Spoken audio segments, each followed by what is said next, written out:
Assalamualaikum warahmatullahi wabarakatuh. Kembali lagi kawan di Legenda Catur Dunia. Masih dari Asian Games Hangzhou, Cina. Tentu saja kita hanya mengulas untuk cabang olahraga catur saja.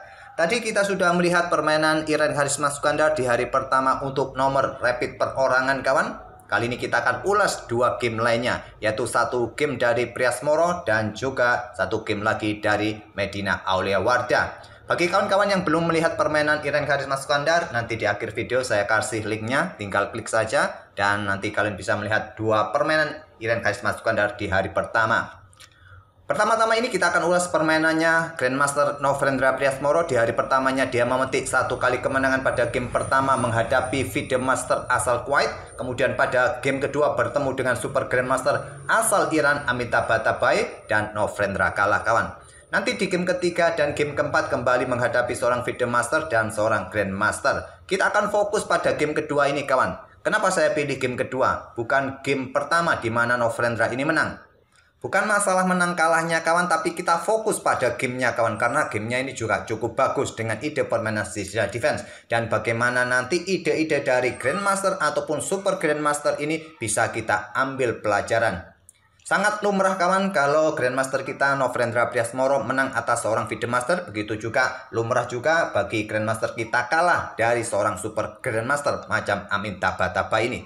Oke, langsung saja ke permainannya kawan. Pion E4 dimainkan oleh Prias Moro, dibalas dengan permainan Sicila Defense oleh Amitabh Batabai.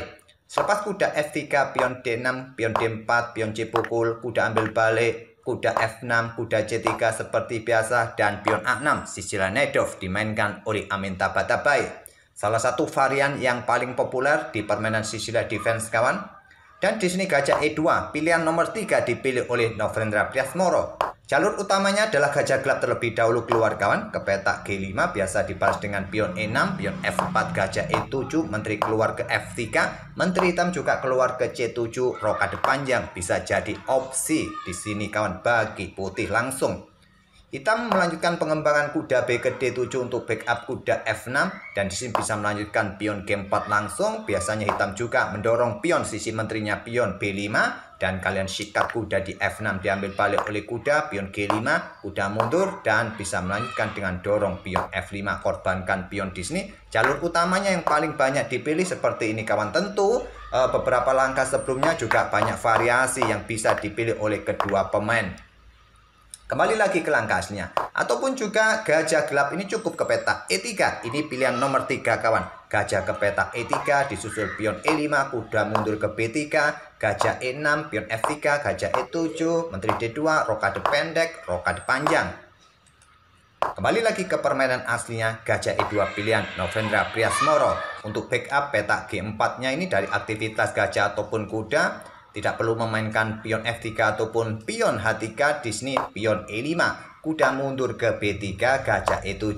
Rokade pendek dipilih oleh Prias Moro, Amitabh Batabai juga rokade pendek dan raja bergeser ke H1. Indikasinya adalah untuk bisa memainkan pion F-nya kawan dan langsung menghindari diagonal gelap yang bisa dimanfaatkan oleh hitam. Mungkin kalian dengar teriakan anak kecil, ya lagi banyak anak kecil di depan rumah kawan lagi main sama teman-temannya. Harap maklum saja ada sedikit suara berisik, tak ada masalah.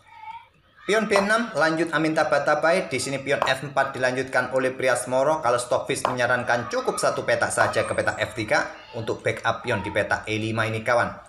Setelah pion ini didorong kawan, pion ini jadi lemah dan menantang pertukaran ditolak oleh Amitabh Batabai. Mencoba menyerang pion kawan dengan gajah B7. Di sini gajah terpaksa coba backup pion lemah di petak E4 dan melanjutkan pengembangan kuda B ke D7.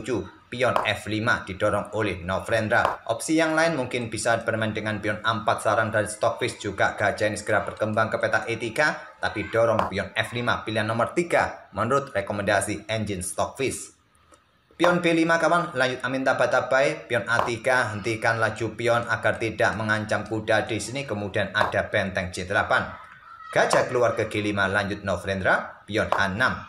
Gajah mundur ke H4, di sini kuda ke B6, lanjut Amitabh Batabai. Pion D5 menurut Stockfish bagus kawan. Jika diterima oleh pion E, pion E4 ditawarkan kawan. Kalau di sini diambil menggunakan kuda, maka kuda pukul kuda. Coba lihat di sini ada ancaman juga pada gajah di peta 4. Kalau gajah pukul gajah terlebih dahulu, menteri ambil balik kawan, dan bisa mendapatkan gajah yang ambil kuda di sini. Oke, kembali lagi ke langkah aslinya kawan. Kalaupun di sini diambil menggunakan gajah kawan, selepas pion pukul pion ini ditawarkan diambil gajah, idenya hampir sama kawan. Kuda akan caplok gajah yang ada di peta 4, diambil balik oleh kuda, gajah ambil gajah, ataupun tadi gajah pukul gajah terlebih dahulu, hampir sama kawan. Di sini hitam akan tetap diuntungkan.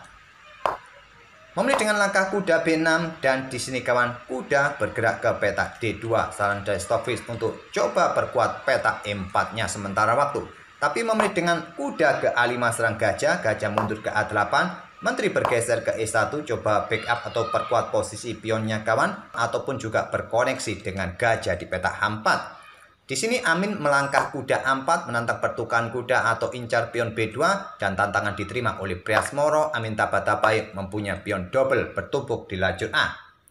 Priasmoro melanjutkan gajah sikat kuda agar tidak memberikan tekanan pada pion lemahnya kawan di peta E4 ini bersama gajah terang di diagonal terang panjang.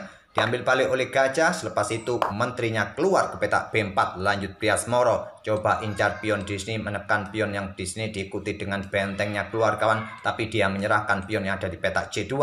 Benteng ambil pion C2, dan di sini benteng F bergeser ke C1 atau benteng A bergeser ke C1 menantang pertukaran. Saran dari Stockfish kawan, memilih ambil pion A4. Bagaimana jika salah satu benteng ini menekan pion yang di sini bersama menteri kawan? Stockfish melepaskannya kawan, bergerak ke peta D7 di sini. Kalau benteng ambil pion yang ada di peta D6 ini, menteri bergerak ke peta B5 menantang pertukaran kawan. Dan kalau diterima, tentu konsekuensi yang didapat oleh hitam atau kompensasi yang didapat adalah pulihnya struktur pion di sisi kiri ini dari pengorbanan pion pusat tadi. Gantinya kawan, tadi pion jatuh di game aslinya di peta A4, tapi variasi yang ditawarkan Stockfish tadi menyerahkan pion yang berada di pusat malah. Novrendra memilih ambil pion M4, menteri hitam C7, dan di sini ada pion B3 dimainkan oleh Novrendra, sepertinya untuk dukungan bagi kudanya untuk meng-cut off, memutus koneksi menteri benteng. Kalau Stockfish menyarankan salah satu benteng ini digeser ke pusat kawan, tapi memilih dengan langkah pion B3 tadi, dan dijawab dengan langkah pion D5, langsung didahului oleh Amin Taba-Tabai, pion D-nya didorong. Pion E pukul pion D5 tidak langsung diambil balik karena masih cukup kuat kawan. Pion E4 didorong untuk discover pada benteng, double attack sekarang. Gajah yang ambil pion E4 dan gajah hitam ambil benteng A1. Gajah putih juga mendapatkan benteng hitam C2, menteri ambil balik gajah C2. Benteng ambil balik gajah hitam A1. Yang menjadi masalah di sini, hitam mempunyai gajah di diagonal terang panjang, langsung menusuk pion G2 ini kawan. Awas ancaman skakmat. Di sini benteng G1. Bagaimana kalau menteri yang coba backup di lajur G ini kawan? Apa konsekuensinya? Menteri ini akan bergerak ke peta C3 untuk incar pion di sini, double attack juga pada kuda pada benteng kawan.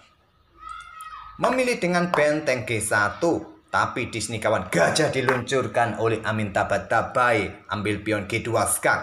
Terpaksa ambil kawan oleh benteng, kemudian menterinya bergerak ke D1 skak. Ancaman skakmat tak terhentikan kawan, terpaksa blokade lagi, kemudian menteri F3 terpaksa blokade lagi. Selepas itu benteng keluar ke peta D8, siap menusuk kawan ke peta D1 skakmat di langkah berikutnya. Ambil contoh pion ini didorong, berikan akses menteri menjaga peta D1. Kalian bisa meluncurkan ke peta D1, tapi bukan pilihan terkuat kawan. Kalian hanya mendapatkan menteri di sini, yang terkuat di sini benteng meluncur ke peta D2, dan alamat sudah, ancaman skakmat tak terhentikan lagi. Saat benteng ini dikeluarkan oleh Amin Taba-Tabai kawan, Novrendra menyerah di langkah ke-30. Oke, sekarang kita lompat ke permainannya si cantik Medina Oliwardah, dan saya pilih pada game pertama kawan, di mana Medina pegang hitam melawan seorang woman kandidat master asal Qatar. Kalau dilihat benderanya Qatar, betul Qatar. Di sini pion D4, Medina pion E6, pion C4, pion D5, Queen's Gambit Decline dibalas dengan kuda C3, pion C5, Taras Defense dimainkan oleh Medina Oliwardah. Pion C pukul pion D5, pion E ambil balik pion D5 untuk tetap mendapatkan kontrol pada petak-petak terang ini kawan. Kalau di sini pion pukul pion C5, terlihat hitam mempunyai pion terpisah sendirian kawan. Kebanyakan pion ini didorong kawan untuk mendapatkan ruang, tidak terburu-buru ambil pion yang di sini. Kalau di backup pion ini dengan kuda ke petak A4, bisa dibalas dengan pion B5 langsung, atau beberapa pilihan di sini yang sering dipilih juga melanjutkan pengembangan kuda C6 terlebih dahulu, tapi yang paling banyak dengan pion B5. Memilih dengan gajah F4 terlebih dahulu, keluar terlebih dahulu kawan sebelum memainkan pion E3 agar tidak terkurung oleh rantai pion. Tentu saja kuda F6 lanjut Medina, baru sekarang pion E3. Pion A6 kawan, kontrol petak B5 untuk dukungan pionnya juga untuk mendapatkan ruang di sisi menteri. Mungkin pion C4 juga siap didorong untuk mendapatkan penguasaan mayoritas pion juga di sisi menteri nanti. Kuda F3 lanjut putih. Kuda C6 terlebih dahulu, pion H3. Untuk kontrol petak G4 sangat jelas. Ide sederhana sering dimainkan oleh pemain seperti kita agar tidak diganggu oleh gajah kuda ini kawan. Kemudian menteri B6 mencoba menyerang pion, ada benteng B1 dan pion C4 untuk mencegah pergerakan pengembangan gajah ke petak D3. Dan mungkin juga untuk dukungan bagi kudanya nanti disusul dengan gajah siap memperkuat posisi kuda di petak D3 nanti. Dan di sini Stockfish menyarankan pion G4 kawan.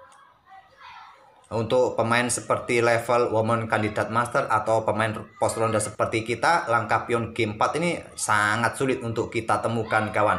Mungkin tidak masuk dalam pertimbangan kalkulasi kita. Memilih menteri ke C2. Kuda B4 memberikan kesempatan kuda lebih cepat mendekati area pertahanan putih sisi menteri. Menteri bergerak ke D2. Mundur ke D1 sekalian kawan atau ke C1. Memilih ke petak D2 dan gajah F5 serang benteng di sini. Benteng bergeser ke C1, kuda E4 kawan menantang pertukaran kuda, ditindaklanjuti, diambil balik kawan, kemudian pion A3, kuda melakukan skak di petak D3, sikat oleh gajah, ambil balik oleh gajah. Di sini tanda kuning kawan, artinya langkah ini kurang presisi. Kalau kalian menuruti langkah Stockfish, kalau kalian punya ide dengan langkah kuda ke petak A2 ini juga cukup bagus kawan, ancam benteng. Benteng bergeser ke petak A1, ancam balik kuda, menteri melindunginya di petak B3, dan dengan kekuatan gajah ini juga menyulitkan pergerakan menteri kawan. Disusul bentengnya juga siap keluar, gajah juga mendapatkan diagonal yang terbuka penuh di sini. Mungkin di sini menteri ke D1 menantang pertukaran, kalian ambil pion B2. Kalaupun gajah ini dipersiapkan maju agar bisa segera rokade, nah di sini pion C3 bisa dilanjutkan. Setelah pion pukul pion kawan, diambil balik oleh kuda. Raja rokade mungkin di sini dan gajah siap diluncurkan untuk ambil pion yang ada di petak A3. Coba lihat, kalian untung 2 pion dan di sini 2 pion ini sangat leluasa, bebas dalam permainan endgame bisa diharapkan. Memilih dengan langkah kuda D3 skak, sikat oleh gajah, diambil balik oleh gajah. Kuda ke E5 berbalik ancam gajah, gajah tetap dipertahankan di petak F5. Rokade sekarang, Stockfish menawarkan pengorbanan pion di sini kawan. Kalau diambil oleh gajah, maka berikutnya di sini bisa bermain dengan menteri ke E3. Awas juga ada ancaman di sini kawan. Kalaupun diambil menggunakan pion kawan di sini, maka pion yang di sini lemah bisa diambil oleh kuda. Memilih rokade, pion F6 usir kuda, kuda mundur ke F3, giliran gajah E7 persiapan rokade mungkin, ataupun raja tadi langsung bergerak ke F7 langsung, tak ada masalah untuk mensegerakan benteng juga bisa keluar. Dan di sini menteri ke C3, saran dari Stockfish memilih kudanya ke H4 serang gajah. Gajah kembali ke D3 serang benteng dan benteng digeser langsung ke petak E1. Gajah C7 mungkin bisa kalian coba untuk serang menteri kawan. Kalau menteri langsung ambil kawan, maka gajah ini pun bisa disikat oleh menteri. Diambil oleh pion C, benteng juga bisa mendapatkan menteri hitam. Dan ini akan memberikan kesempatan bagi putih untuk keluar kawan menyerang. Kalau di sini menteri ini bergerak untuk menghindari ancaman gajah, ambil contoh ke petak B5 ini kawan, baru di sini benteng ini bisa digeser. Benteng F bergeser ke D1 mungkin, bisa kalian pilih ke E1, mungkin saja ke petak E1 di lajur pusat kawan. Mungkin di sini hitam akan langsung rokade. Tapi di sini masalahnya bermain dengan langkah benteng E1 langsung. Coba lihat di sini kawan, ada tempo garbuan pada 2 perwira putih ini. Tentu saja pion G5. Sikat, ambil balik, kehilangan 1 perwira putih kawan, ancam kuda di sini, kuda mundur ke F3, gajah F6, selanjutnya ada pion E4, pion D pukul, dan selanjutnya kuda ambil pion G5, rokade kawan, ataupun rokade panjang bisa kalian lanjutkan. Kalau kalian sikat kuda ini mungkin sementara waktu juga tak ada masalah, hanya ada menteri saja. Walaupun terlihat raja kalian ini sangat terbuka, putih tidak ada dukungan yang lain kawan. Berikutnya menteri ambil pion pusat, sudah tidak ada cara lagi menteri untuk mendapatkan benteng di sini.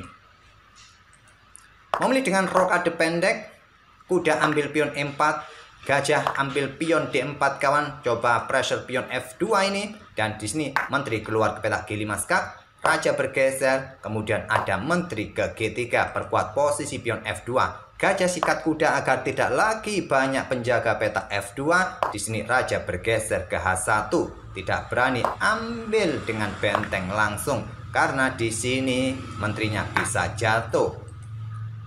Raja bergeser, sudah kehilangan 2 perwira putih kawan, tinggal sepasang benteng plus dukungan menteri saja. Benteng G8, selanjutnya ambil pion G2, tapi putih belum mau menyerah kawan, gajah ambil pion G2 skak.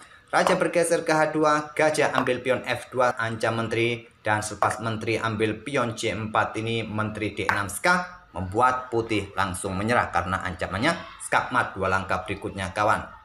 Sudah tidak ada cara lagi untuk tidak skak mat selain blokade dengan benteng dengan menteri dan skak mat. Itulah kawan 2 game dari permainan Novendra Priasmoro yang kalah oleh Super Grandmaster asal Iran Amin Tabatabai pada game keduanya. Dan 1 game lagi dari si cantik Medina Auliawadah yang menang atas woman kandidat master asal Qatar. Semoga permainan dari pemain-pemain kita tadi bisa menjadi bahan referensi kalian bermain baik di Sisila Defense ataupun Taras Defense kawan. Dan kita akan bertemu di video-video berikutnya. Oh ya kawan, untuk info saja, nanti malam juga dimulai turnamen online rangkaian seri ke-6 Champion Chess Tour AI Cup kawan. Yaitu event utamanya, event knockout. Jadi besok banyak sekali game-game atau partai-partai yang bisa kita ulas. Oke, terima kasih sudah mampir tiap hari. Kita akan bertemu di video-video berikutnya. Wassalamualaikum warahmatullahi wabarakatuh.